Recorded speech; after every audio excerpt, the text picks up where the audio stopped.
Assalamualaikum warahmatullahi wabarakatuh. Waalaikumsalam warahmatullahi wabarakatuh. Bismillahirrahmanirrahim. Alhamdulillahi rabbil alamin. Wassalatu wassalamu ala ashrafil anbiya'i wal mursalin. وعلى آله وأصحابه المجاهدين الطاهرين أما بعد. Saudara-saudara kaum muslimin rahimakumullah. Pada dasarnya agama adalah aturan. Orang yang beragama adalah orang yang hidup memakai aturan. Berbeda dengan undang-undang hukum pada umumnya, maka aturan agama ini tidak hanya berisi perintah dan larangan. Ia di samping berisi perintah juga berisi anjuran, pembolehan, pencelaan, dan larangan. Dalam bahasa yang lebih dikenal, perintah adalah sesuatu yang apabila dilaksanakan beroleh pahala, sedang apabila ditinggalkan mendapat sanksi dosa. Amalan semacam ini dinamakan amalan yang wajib. Sedangkan anjuran, sesuatu yang apabila kita kerjakan beroleh pahala, apabila kita tinggalkan tidak beroleh dosa. Amalan semacam ini dikenal dengan amalan sunnah. Pembolehan adalah sesuatu yang boleh saja, artinya boleh dikerjakan, boleh pula ditinggalkan. Dan amalan semacam ini kita sebut dengan amalan mubah.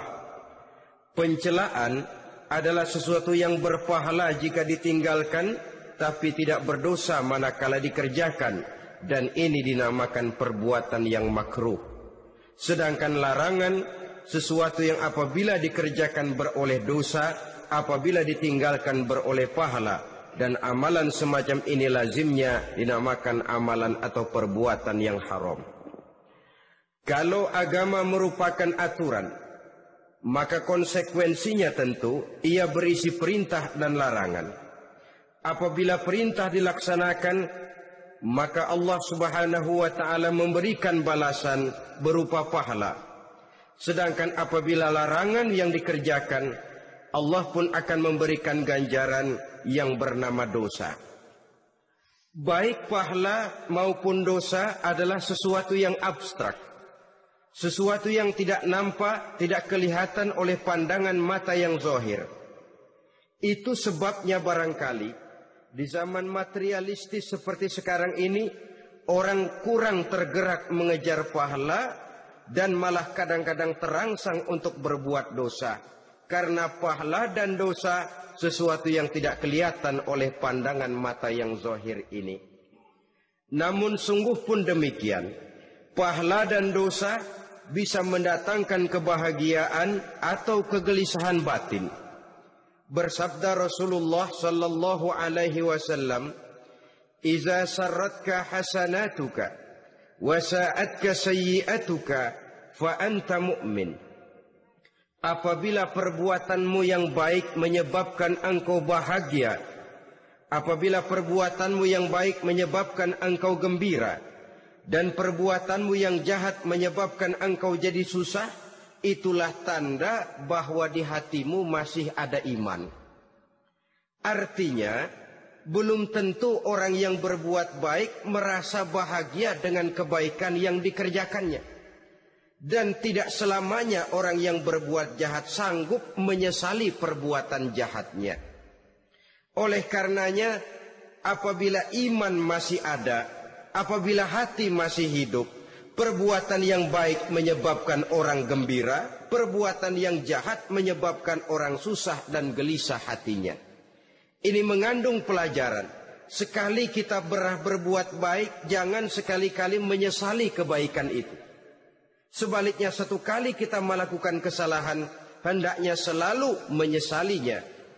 Kadang-kadang dalam kehidupan, karena orang tempat kita berbuat baik itu rupanya membalas air susu dengan air tuba, kita lalu menyesali kebaikan. Lahirlah kata-kata, nyesal saya nolong dia. Ibarat pepatah katanya, nolong anjing kejepit. Waktu kejepit setengah mati kita tolongin. Begitu selesai dia dari kejepitnya, malah kita digigitnya. Saudara hadirin yang saya muliakan, dalam kehidupan sehari-hari barangkali ini kena filsafat yang disebut dorong mobil mogok. Ketika mobil mogok setengah mati kita dorong, begitu mesin hidup ditinggalkannya kita di belakang. Sesungguhnya perbuatan kita yang baik tidak harus disesali. Karena disesali atau tidak, toh perbuatan itu sudah kita lakukan.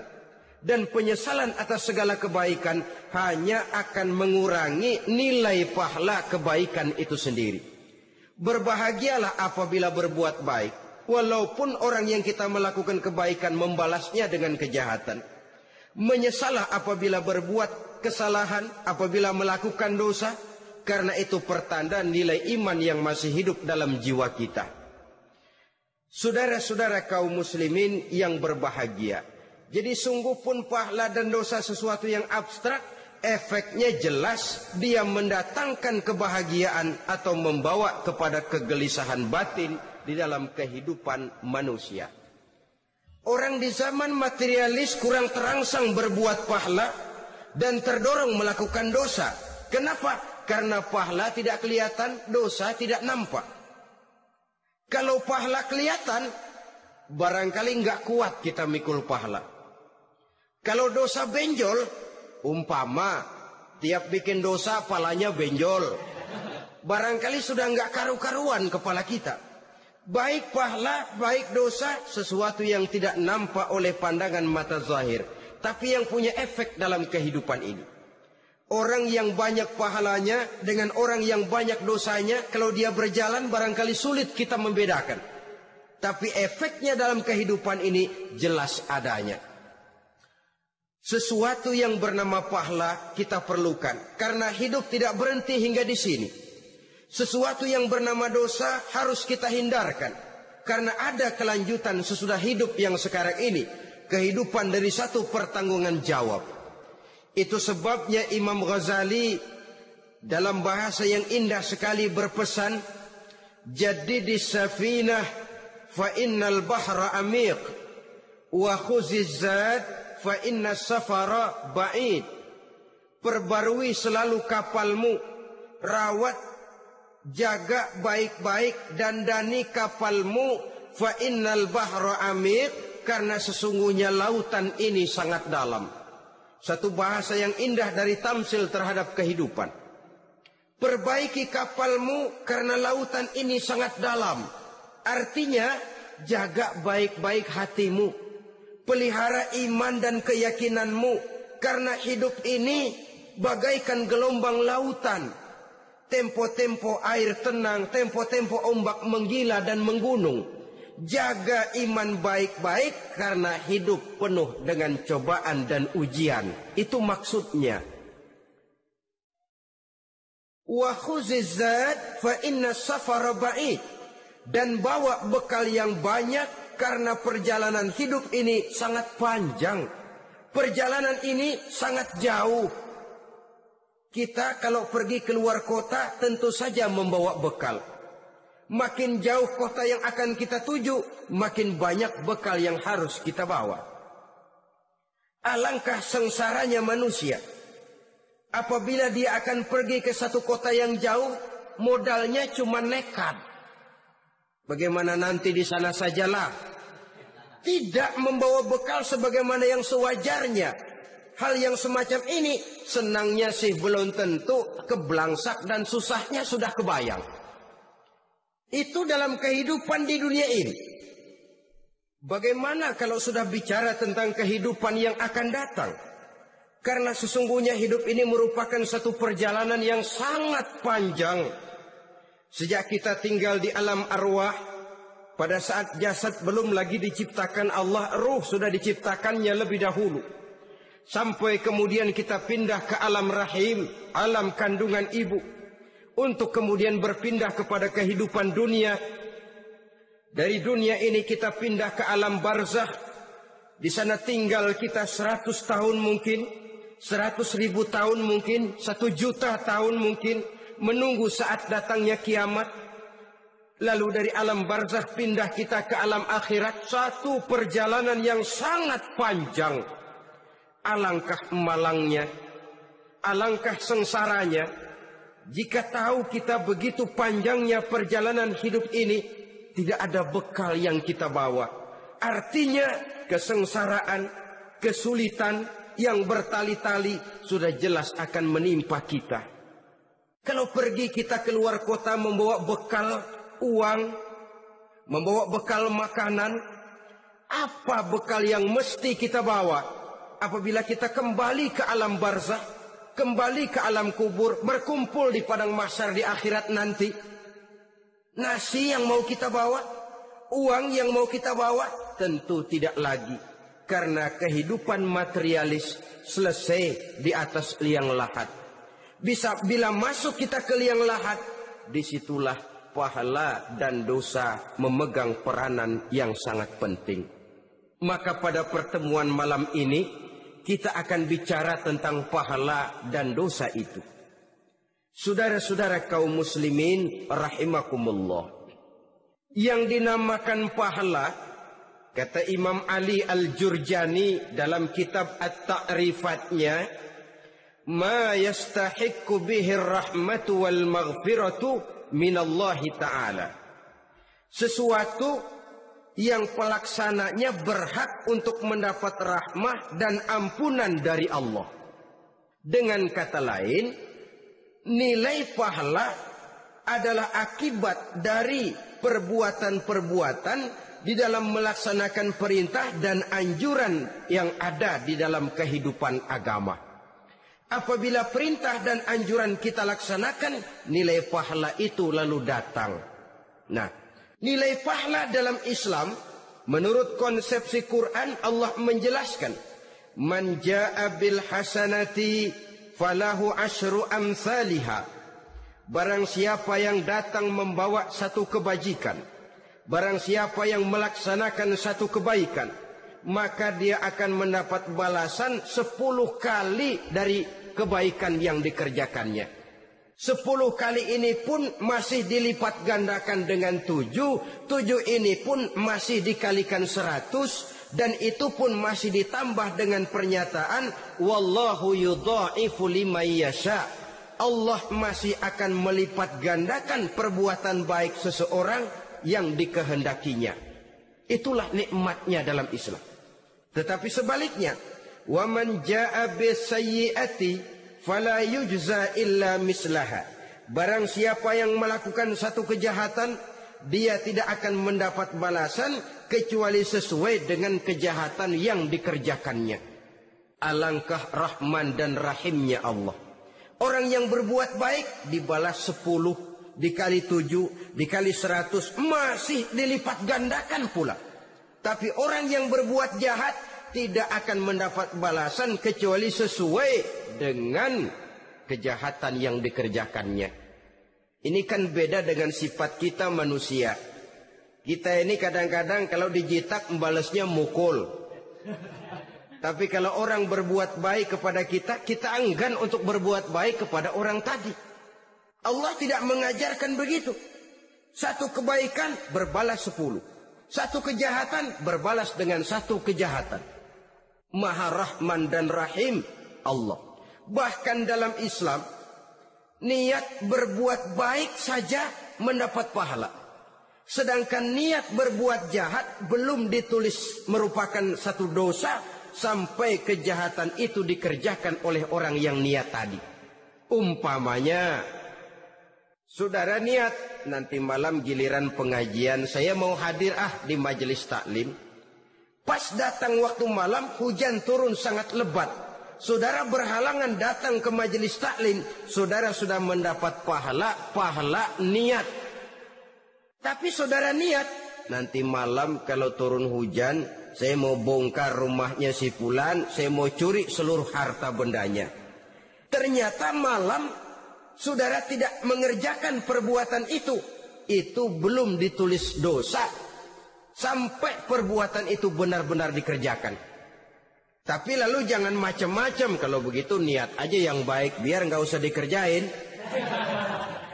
Niat aja pengen ngaji walaupun tidak ada niatan untuk ngaji. Allah lebih tahu tentang apa yang terdetik di dalam hati sanubari kita. Itulah sebabnya sangat dianjurkan orang untuk melakukan segala macam kebajikan.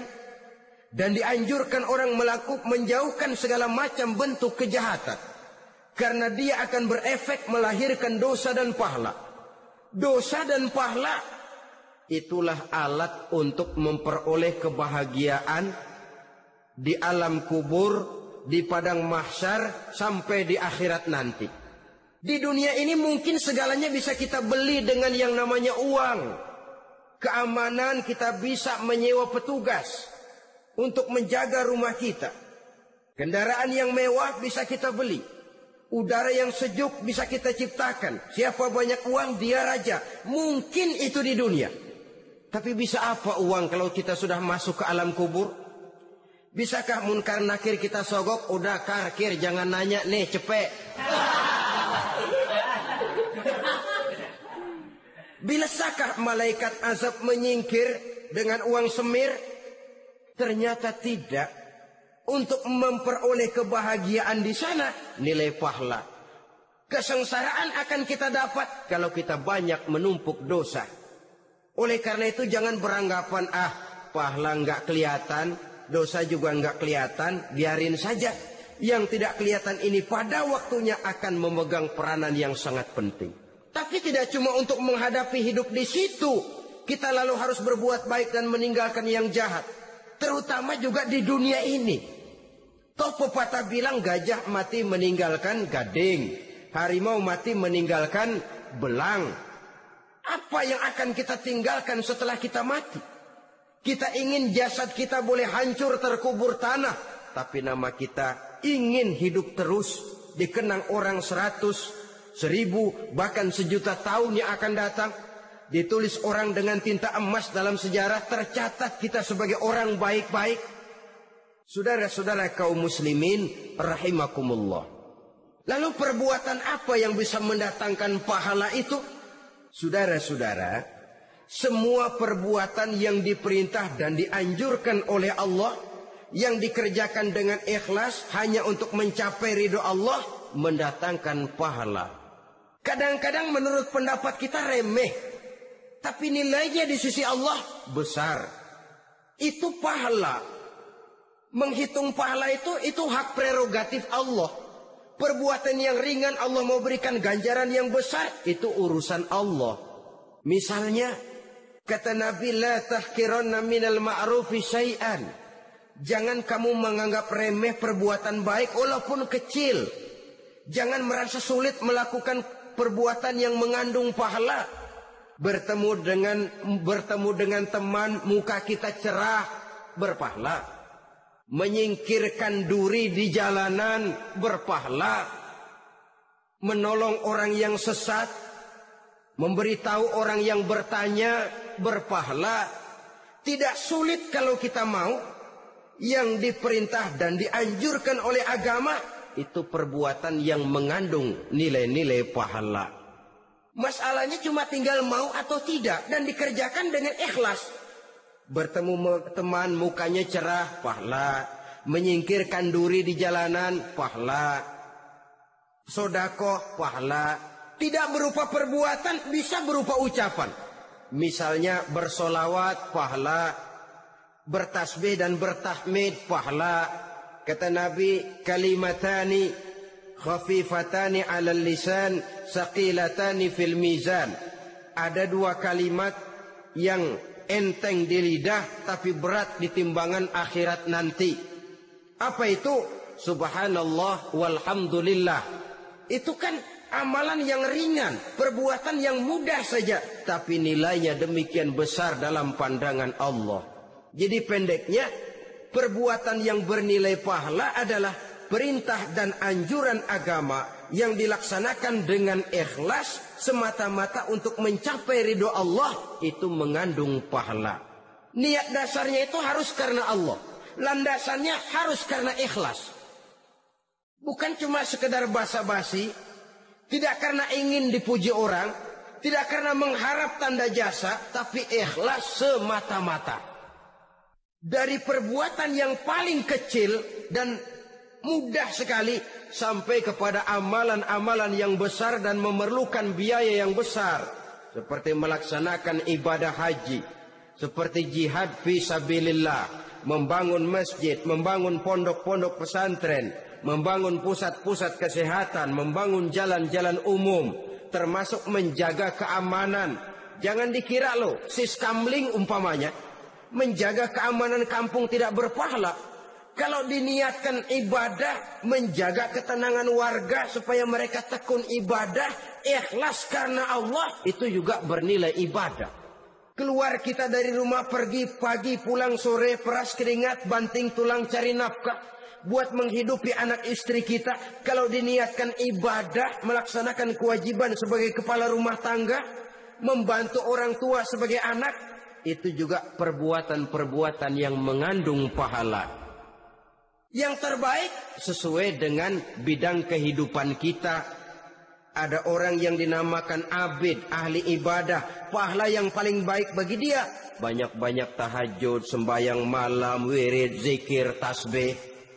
Ada yang dinamakan orang alim, pahala yang paling baik buat orang macam ini mengajar, menyebarkan ilmu, mendakwahkan Islam. Ada yang disebut wali, pejabat pemerintah, petugas. Amalan pahala yang paling baik buat orang semacam ini melayani masyarakat, bekerja di bidangnya sesuai dengan profesinya. Saudara hadirin yang saya hormati, jadi dengan demikian perbuatan-perbuatan yang mengandung nilai-nilai pahala ini bisa perbuatan yang menurut kita kecil namun punya nilai besar. Apalagi perbuatan besar dengan biaya yang besar, tentu makin besar juga pahala yang disediakan oleh Allah Subhanahu wa ta'ala. Oleh karenanya, kalau kita bercermin dari ayat Quran, hidup ini kesempatan untuk berbuat baik. Huwallazi khalaqal mauta wal hayata liyabluwakum ayyukum ahsanu amala. Dialah Allah, Tuhan yang telah memberikan hidup dan mati kepadamu untuk menguji kamu, siapa di antara kamu yang paling baik amal perbuatannya. Jadi tidak saya rinci, tapi cukuplah satu penjelasan global. Perbuatan yang berpahala adalah perbuatan melaksanakan perintah Allah atau anjuran Allah dengan dasar ikhlas, dengan tujuan untuk mencapai ridho Allah semata-mata. Lalu apa perbuatan yang mengakibatkan dosa itu? Saudara-saudara, dosa lahir akibat melakukan larangan Allah atau mengerjakan yang dicelaknya. Nah, para ulama ada yang membagi dosa itu menjadi dua bagian. Ada dosa-dosa kecil, ada dosa-dosa besar. Tetapi sebenarnya ditinjau dari segi hakikatnya, kalau sudah melakukan satu kesalahan yang mengakibatkan dosa, jangan dilihat besar dan kecilnya, tapi kepada siapa dosa itu kita kerjakan. Sebab kalau dosa kita anggap satu yang kecil, orang akan terangsang untuk mengerjakan yang kecil-kecil saja. Sehingga dengan demikian, yang kecil pun akan menjadi besar kalau ditumpuk-tumpuk. Sedangkan yang besar bisa saja menjadi kecil kalau selalu diiringi dengan permohonan ampun kepada Allah. Itu sebabnya para ulama sufi, orang-orang tasawuf mengatakan la saghair ma'al istimrar wala kabair ma'al istighfar. Tidak ada dosa yang kecil kalau dikerjakan terus-menerus, dan tidak ada dosa yang besar kalau digempur tiap saat dengan perbuatan istighfar atau memohon ampun kepada Allah Subhanahu wa ta'ala. Cuma saja pada umumnya, karena dosa-dosa kecil itu lebih mudah taubatnya, dan ada janji Nabi, barang siapa yang meninggalkan dosa-dosa besar akan diampuni dosa-dosanya yang kecil-kecil.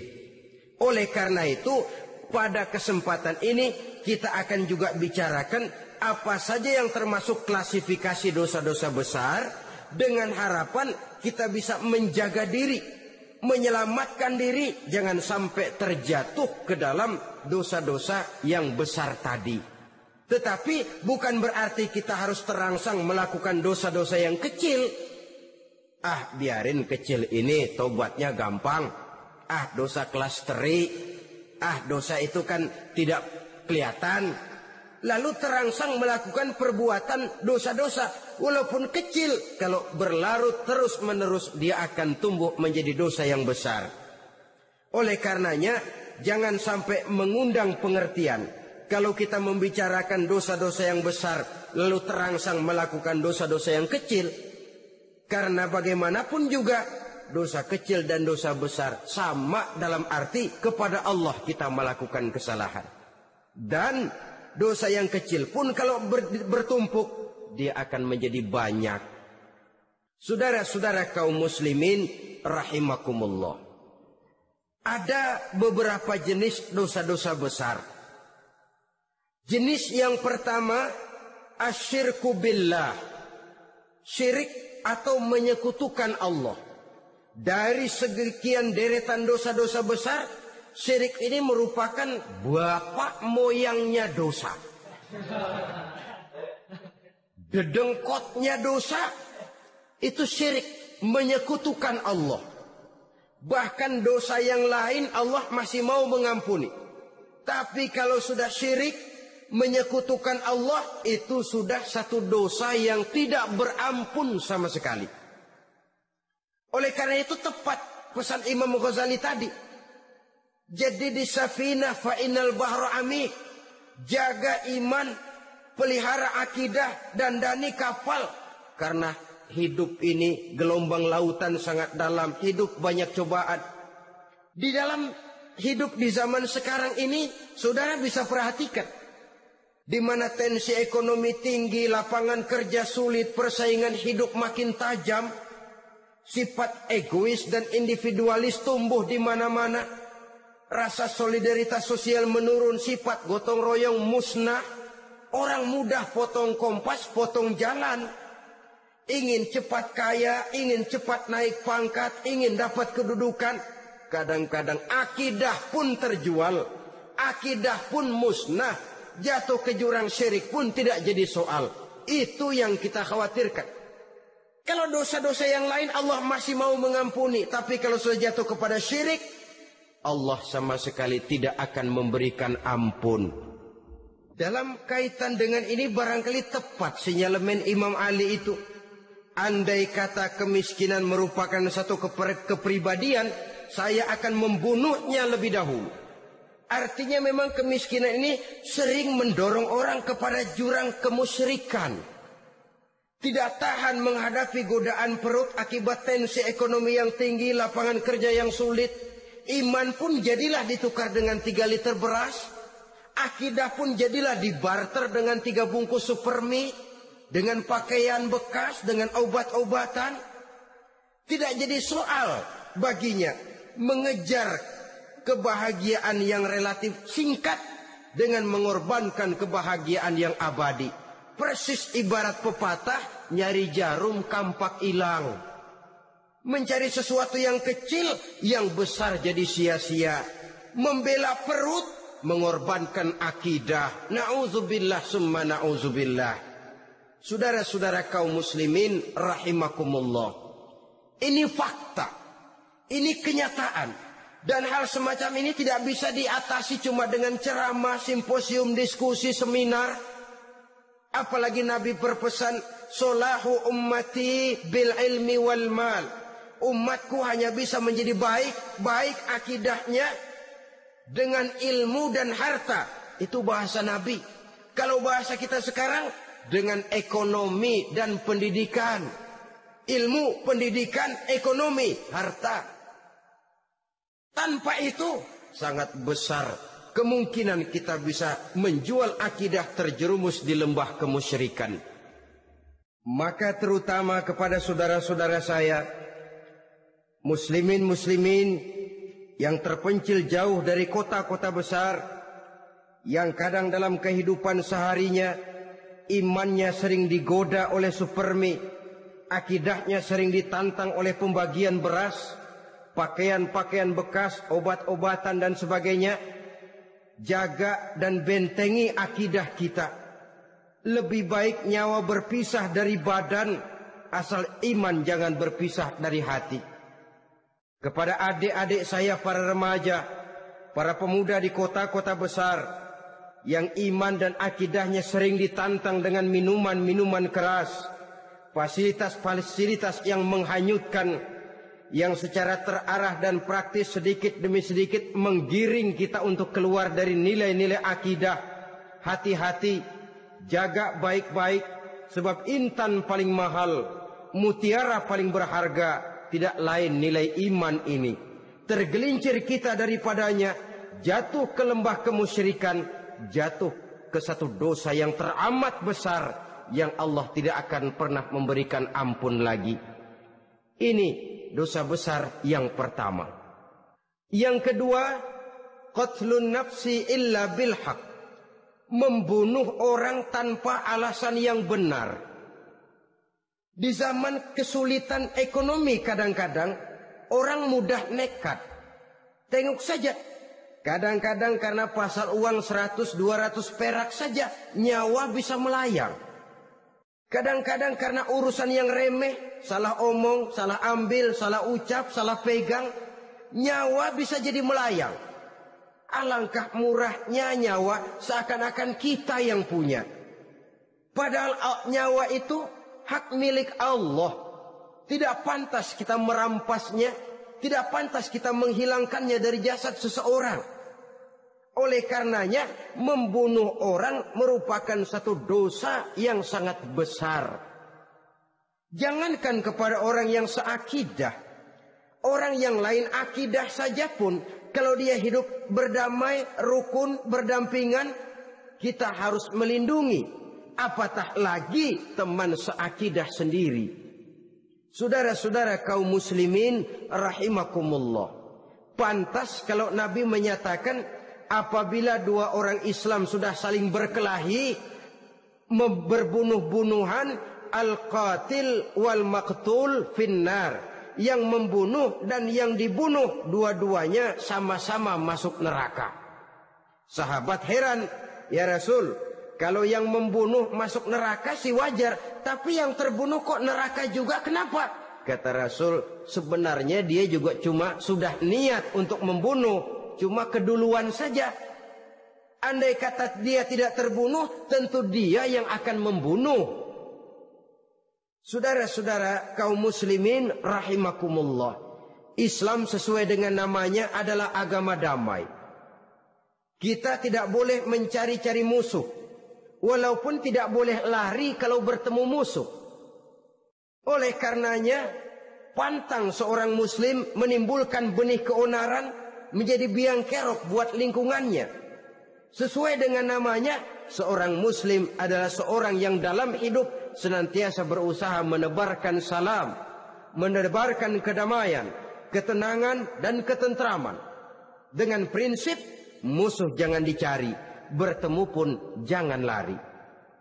Yang ketiga, termasuk dalam kelompok dosa besar ini, syurbul khamr, meminum minuman keras. Termasuk di dalam kata khamr ini ganja, morfin, narkotik. Sebab apa?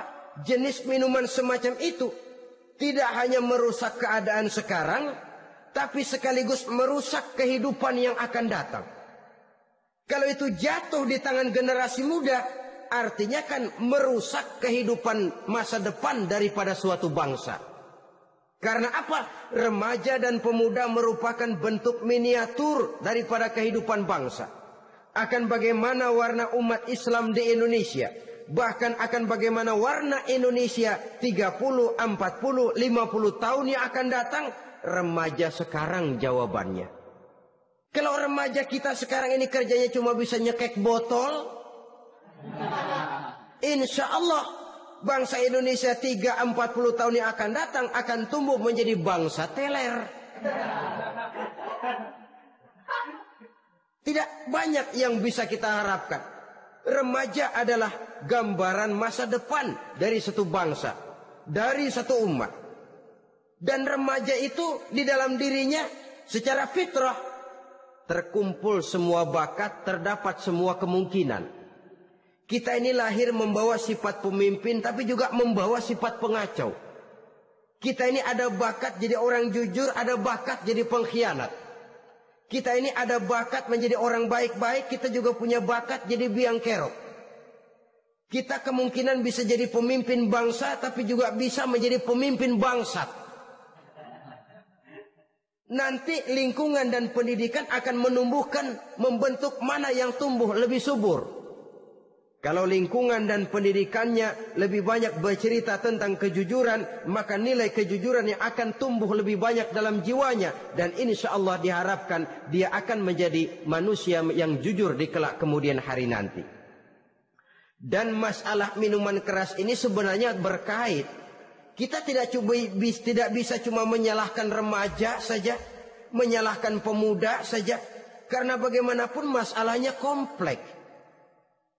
Menghancurkan sesuatu tanpa melihat kausalnya, tanpa melihat sebab akibatnya kan sama juga bohong. Kemungkinan karena broken home, kemungkinan karena pergaulan, kemungkinan karena kurang perhatian orang tua, kemungkinan karena akibat bacaan, tontonan, atau fasilitas berupa dibukanya pabrik-pabrik minuman keras, dijualnya minuman-minuman keras, di warung-warung yang remang-remang, yang memberikan kenikmatan, kebahagiaan dan kebanggaan tersendiri, sehingga akhirnya orang terangsang untuk datang dan minum di sana. Pada dasarnya memang sepele, cuman minum, nggak ngerugiin orang lain kan? Iya, pada waktu minum. Tapi dikala sudah mabuk, out of control, apapun bisa kita lakukan. Yang kita ucapkan kita tidak sadari lagi, yang kita kerjakan tidak kita sadari lagi. Dikala itu segala macam kejahatan bukan sesuatu yang tidak mungkin untuk kita laksanakan. Nggak ngerugiin orang lain, memang pada saat mau minum. Tapi begitu minum, mabuk, kita bisa merugikan orang lain. Setidaknya merugikan diri sendiri. Pertumbuhan IQ menjadi lemah, semangat kehidupan hilang, gairah kerja menurun, kalau tidak ada sama sekali. Lalu apa yang bisa kita lakukan di dalam kehidupan? Dan akan lebih celaka kalau ini menimpa kehidupan generasi muda kita. Kadang-kadang yang ironi ya, kalau yang orang tuanya mampu barangkali masih tertolong. Tapi yang orang tuanya kondisi ekonomi lemah masih kepengen teler juga. Orang tuanya nggak mampu masih pengen mabuk. Dari ganja, morfin nggak dapat, akhirnya kaleng cet diisepin. Yang penting kan bisa teler, mendatangkan satu kebahagiaan tersendiri. Itu sebabnya memang satu kejahatan menurut teori polisi ya hanya bisa terjadi karena faktor N dan K, niat dan kesempatan. Niat ada, kesempatan ada, jadi orang jahat. Kurang salah satunya, biasanya kejahatan terbendung. Niat ada, kesempatan tidak ada, sulit berbuat jahat. Kesempatan ada, niat tidak ada, tidak mungkin orang jahat. Tapi yang paling dominan sebenarnya niat. Kalau niat sudah kuat, kesempatan bisa dicari. Kesempatan bisa diciptakan. Biar Hansip nongkrong, ditungguin lengahnya. Ya biarin, jam 11 sampai jam 2. Matanya melotot, jam 3 dia mulai ngulet, ngempet. Nah, di saat itu saya masuk ke rumahnya. Kalau niat kuat, kesempatan bisa diciptakan. Dan kalau sudah niat, ini masalah hati. Kalau sudah masalah hati, menyangkut soal moral. Moral artinya sudah masuk kepada kehidupan agama. Saudara-saudara kaum muslimin rahimakumullah. Yang keempat yang termasuk jenis dosa besar, az-zina, perbuatan zina. Di zaman pergaulan bebas dengan prinsip free love, free sex ini, tengok sudah berapa banyak gadis-gadis bergelimpangan jadi korban. Berapa banyak bayi-bayi yang lahir ke dunia tanpa tahu kemana dia mesti memanggil bapak. Apakah deretan jumlah korban ini masih harus bertambah lagi? Paling tidak, biarlah yang sudah jadi korban, tapi jangan bertambah lagi hendaknya. Masing-masing kita berupaya menahan diri. Termasuk dalam kategori zina ini, yang merupakan cabang-cabangnya liwat, homoseks, lesbian, masturbasi. Bahkan masturbasi itu termasuk jenis zina tangan. Dan itu juga merupakan satu dosa. Di samping dosa juga merusak diri. Karena bagaimanapun juga dia akan mengurangi kemampuan daya pikir seseorang. Maka agama memberikan jalan keluar. Pesan Nabi, ya ma'syara syabab, man istata'a minkumul ba'at falyatazawwaj.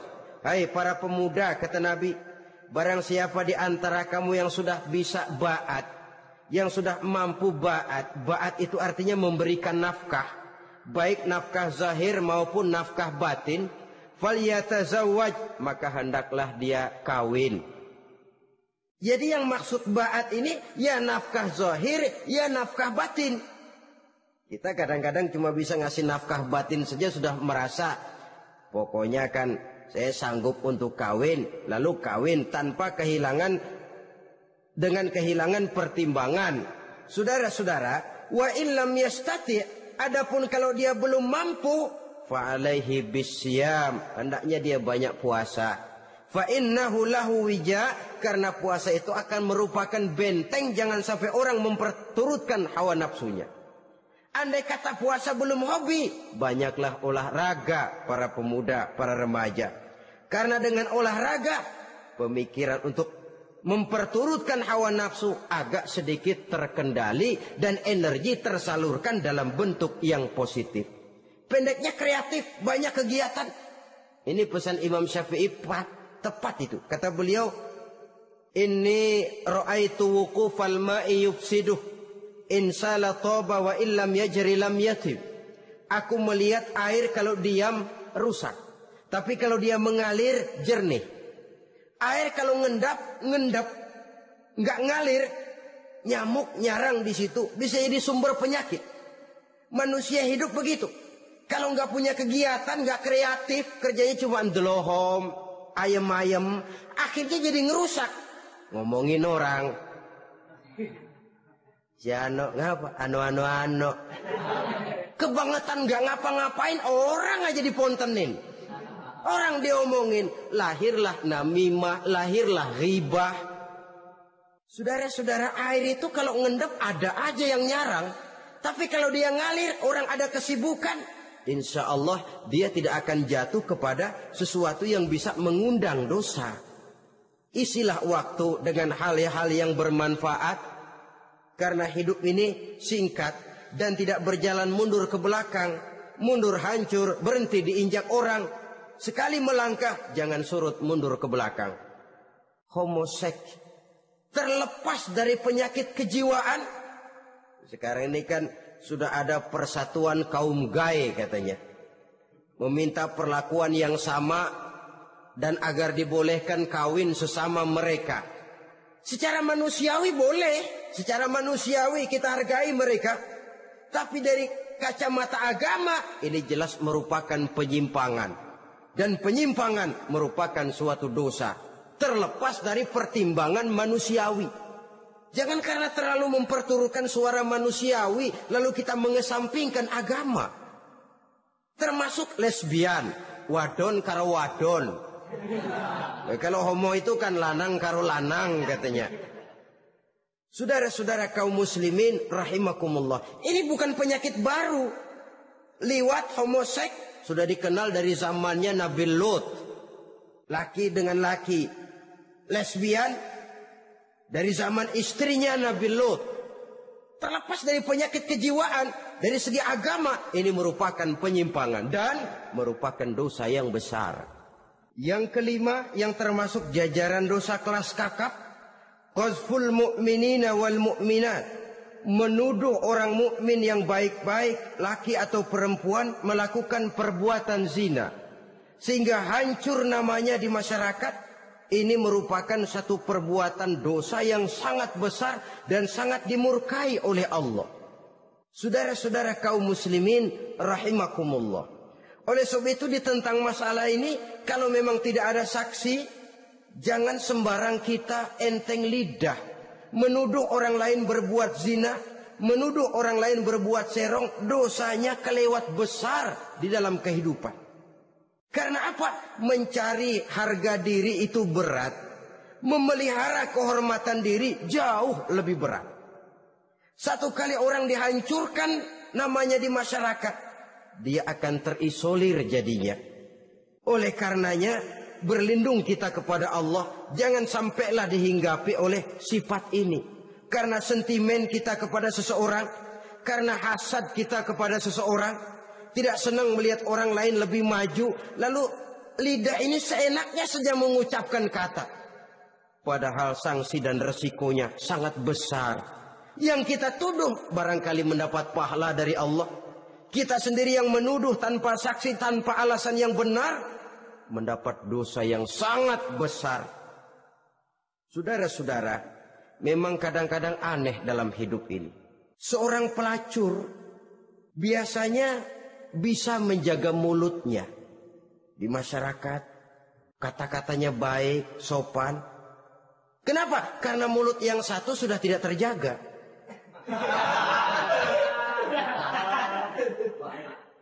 Kita kadang-kadang kehormatan bisa kita jaga, tapi mulut tidak terkontrol.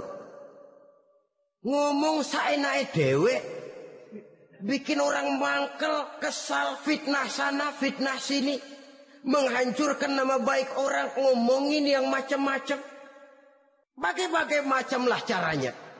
Saudara-saudara kaum muslimin yang berbahagia. Jadi dengan demikian, menuduh orang lain berbuat zina, sedangkan orang itu tidak pernah melakukannya, ini termasuk satu dosa yang sangat besar di dalam kehidupan ini. Yang keenam, al-'aqu bil walidain, durhaka kepada ibu bapak. Seorang anak, bagaimanapun banyak nilai ibadahnya, banyak kebaikan di masyarakat, menyandang berbagai macam gelar, pangkat dan jabatannya tinggi, tapi kalau sudah durhaka kepada kedua orang tuanya, alamat hidup tidak lagi membawa keberkahan. Dan itu dosa yang sangat besar. Sampai Nabi sabdakan, ridho Allah ada di dalam keridhaan ibu bapak, murka Allah pun ada di dalam kemurkaan ibu dan bapak. Walaupun belum tentu setiap kita orang tua, tapi yang jelas setiap kita adalah anak. Dan setiap anak punya ibu dan bapak. Jangan sampai kacang lupa kepada kulitnya. Saudara-saudara kaum muslimin rahimakumullah, durhaka kepada ibu bapak merupakan perbuatan yang sangat dimurkai oleh Allah. Apalagi ibu yang telah melahirkan kita, bahkan mengandung kita. Begitu juga bapak yang telah berusaha peras keringat banting tulang untuk mengasuh membesarkan kita. Tidak ada perbuatan baik yang kita lakukan untuk bisa menebus kebaikan daripada ibu dan bapak kita. Setidaknya kalau belum bisa berbuat baik kepadanya, kepada keduanya, janganlah menyakiti hati keduanya. Itu saja dulu yang harus dijaga. Kadang-kadang sudah berbuat baik enggak, nyakitin melulu. Sudah nyenangin belum bisa, saban sehari nyakitin saja. Padahal kedua orang tua itu doanya manjur, sebagaimana sumpahnya juga bisa jadi kenyataan. Dan sering bahkan menjadi kenyataan. Sampai ibu bapak sudah wafat, sudah meninggal sekalipun, kewajiban berbakti masih harus terus dilakukan oleh seorang anak. Lalu yang ketujuh, at-tawalli yaumaz zahfi, berpaling pada hari pertempuran. Orang sedang sibuk-sibuk menghadapi musuh, maksudnya berjuang membela agama ini, dia lari menyelamatkan diri. Pengecut, mental munafik. Ayo, kalau demi agama, mari kita maju ke depan. Allahu Akbar, yang besar Allah, yang lain kecil semua, maju. Orang lain maju serentak, dia mundur jauh ke belakang. Mental munafik, mental calo istilah sekarang ini. Oh itu calo, mental calo, Tuhan gedek banget itu. Coba ya, calo itu paling sibuk nyuruh penumpang naik. Tapi sementara penumpang naik sampai ke tempat tujuan masing-masing, calonya nggak kemana-mana, diem aja di situ. Cuma orang aja disuruh naik. Saudara-saudara, kerja bakti. Orang turun ke comberan, dia naik ke tempat tidur. Mundur di hari pertempuran. Menyebabkan orang lain gugur, dia sendiri menyelamatkan diri. Mental pengecut, mental munafik, itu merupakan dosa yang sangat besar. Saudara-saudara kaum muslimin rahimakumullah. Itu sebabnya agama itu memerlukan keberanian. Memang, tapi bukan keberanian yang tanpa perhitungan. Sebab berani tanpa berhitung namanya berani babi. Kita berani kalau benar, kita harus takut kalau salah. Jangan dibalik. Salah berani, nekat namanya. Benar takut, pengecut namanya. Orang yang pengecut adalah orang yang takut membela kebenaran.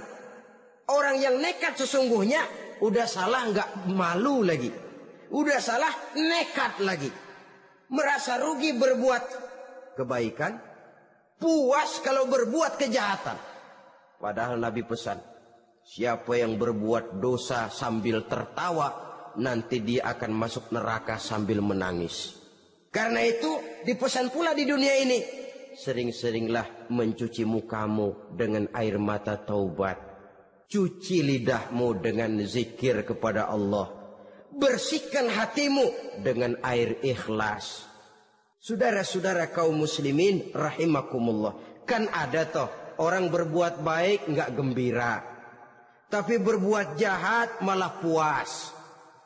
Atau sama saja orang lain berbuat baik, hatinya kesel. Orang lain berbuat jahat, dia malah mendukung. Atau orang lain tergelincir berbuat jahat, dia malah girang. Ini kan tidak objektif. Karena yang berbuat baik orang yang dia keselin, dia nggak seneng. Tetapi karena yang berbuat jahat orang yang dia senengin, dibenerin juga. Itu nggak objektif namanya. Mundur di hari pertempuran pada saat saudara-saudara kita sedang menghadapi musuh, sikap pengecut yang sangat dibenci Allah. Yang kedelapan, termasuk kelompok dosa besar, aklu malil yatim, makan harta anak yatim. Kadang-kadang ada orang mengeksploitir loh nasib anak-anak yatim. Karena biasanya para dermawan peka kalau mendengar nasib yatim, memberikan santunan. Si yatim belum makan, yang ngurusin udah pada kenyang. Mengeksploitir. Memakan harta anak yatim termasuk dosa yang sangat besar. Sehingga Nabi pesan, ana wa kafilul yatim kahataini yaumal qiyamah. Aku dan orang yang menyantuni anak yatim seperti dua jari ini di hari kiamat. Rumah yang paling dimuliakan Allah adalah rumah yang di dalamnya ada anak yatim yang hidupnya dihormati. Hidupnya disantuni, keperluannya dicukupi.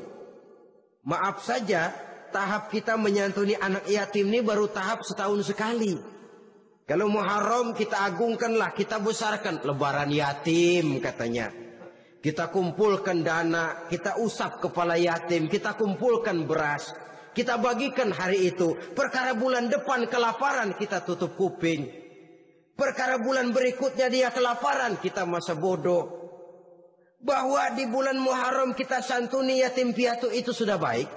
Tapi akan lebih baik lagi kalau kita sanggup menjadi bapak asuh mereka, memikirkan sekolah mereka, ada kontinuitas. Kalau mereka diasuh oleh orang lain, lalu bertukar agamanya, berpindah akidahnya, kita ngomel habis-habisan. Tapi kita ada kemampuan, kita tidak mau berbuat semacam itu. Ya sama juga bohong namanya. Saudara-saudara kaum muslimin rahimakumullah. Orang yang menyantuni yatim mendapat pahala besar. Tapi orang yang mengkorup harta anak yatim, dosanya juga sangat besar. Berhati-hatilah kalau kita diberikan kepercayaan oleh masyarakat untuk mengurus anak-anak yatim. Karena pahalanya besar, resikonya juga besar. Yang kesembilan, syahadatuz zur, sumpah palsu. Sebab sumpah palsu ini menggunakan nama Allah untuk sesuatu yang tidak benar. Nama kita saja dibawa untuk yang tidak benar, kita jengkel. Nama kita dipalsukan untuk sesuatu yang tidak baik. Kita kadang-kadang jengkel, tidak puas jengkel, menuntut melalui saluran hukum. Kenapa? Nama saya dicatut. Bagaimana lagi kalau nama Allah kita pakai untuk bersumpah, sumpahnya palsu, menguntungkan kita, merugikan orang lain, Allah murka betul. Maka sumpah palsu termasuk deretan dosa-dosa besar. Apalagi yang ke-10, aklur riba, makan riba alias renten. Ini kan yang cepat mendatangkan uang. Kadang-kadang kalau yang bikin riba itu orang awam barangkali, ya masih kita maklumi. Kadang-kadang penyakit ini datang menimpa mereka juga yang kita kenal kebaikannya. Bahkan suka datang ke musola, rajin ke masjid kadang-kadang. Riba masih dimakannya. Karena ini cara cari duit paling enak. Duit utuh tambahnya terus masuk. Na'udzubillah summa na'udzubillah. Itu yang diibaratkan dalam perjalanan Mi'raj waktu Nabi diperlihatkan neraka. Orang perutnya sebesar rumah dililit ular. Diseret-seret itu hancur perutnya. Dibulatkan lagi, diseret lagi, hancur lagi. Dibulatkan lagi, terus menerus begitu. Dia berteriak, mengerang, mengeluh, mengaduh kesakitan. Nabi tanya, itu apa Jibril? Itu contoh dari umatmu yang suka makan riba Muhammad. Makan renten. Saudara-saudara, ini kan mencekik leher orang. Orang sedang kesulitan. Kelihatannya sih baik, menolong. Tapi di belakang menolong itu nyekek. Di belakang nolong itu nyekek. Dan nyekek itu sebenarnya tujuan utamanya. Orang yang menjalankan riba pada dasarnya tidak punya perikmanukus kemanusiaan kok. Kalau dia kelihatannya mau menolong, kelihatannya motifnya mencari untung di belakang itu. Jauh dari kemanusiaan. Yang ke-11 saudara-saudara, termasuk jajaran dosa besar itu qat'ur rahim, memutuskan silaturahmi. Marah, hobi sama marah. Kalau 3 hari nggak marahan sama orang, ngebet palanya. Selalu nyari gara-gara. Kalau udah marah berlaku perpanjangan waktu. Tahun, 2 tahun, kadang-kadang seumur hidup. Saudara hadirin yang saya muliakan. Apalagi mengurangi timbangan termasuk kelas dosa besar. Makan suap termasuk dosa besar. Semir menyemir dosa besar. Apalagi bunuh diri. Nah ini, bunuh diri dosa besar. Kadang-kadang karena sulit nekat. Daripada hidup susah mendingan mati sekali.